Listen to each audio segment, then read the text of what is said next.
ایک روایت میں ہے کہ حضرت امام جعفر صادق رحمہ اللہ تعالی علیہ نے فرمایا کہ میں نے رسول اللہ صلی اللہ تعالی علیہ وسلم سے سنا کہ کلونجی موت کے علاوہ ہر مرض کا علاج ہے۔ ہمارے ایک صاحب ہیں، وہ پلمبر ہیں، اپنے بھائی کے بارے میں کہنے لگے کہ 75 سال کی عمر میں وہ فوت ہوئے۔ ان کے بارے میں کہنے لگے کہ ساری عمر میرے بھائی کی جیب میں ایک ڈبیا ہوتی تھی چھوٹی سی، اور وہ دن میں 2-4 بار اس میں سے چند دانے منہ میں چکھ لیتے تھے، ایسے دن میں 2-4 بار۔ تو پتہ چلا کہ وہ کلونجی تھی اور کلونجی کے دانے تھے،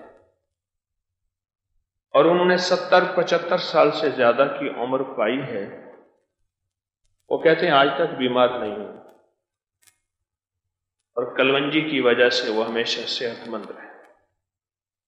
آج ہی ہمارے ایک دوست ہیں، ان سے اس موضوع پہ بات ہو رہی تھی، بڑی اچھی بات کہی انہوں نے۔ کہنے لگے لوگ کہتے ہیں کلونجی گرم ہے، تو کہا کہ میں نے ان سے پوچھا کہ آج کیا کھایا، تو کہنے لگے میتھی کھائی۔ میں نے کتاب میں میتھی کی تاثیر کو کھول کے دکھایا کہ میتھی تو کلونجی سے زیادہ گرم ہے۔ اور کیا کھایا؟ انڈے کھائے، وہ تو اس سے زیادہ ہے۔ اور دن میں 2-3 چائے تو ایسی پی جانا، اور 10-15-20-30 چائے پینے والے بھی موجود ہیں، وہ بھی گرم ہے۔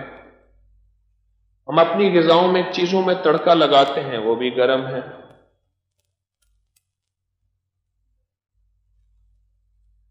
اچھا، یہ کلونجی اور شہد کے بارے میں وساوس بہت آتے ہیں۔ عموماً کلونجی، شہد اور زیتون کے تیل کے بارے میں عموماً وساوس بہت آتے ہیں، یہ گرم ہے۔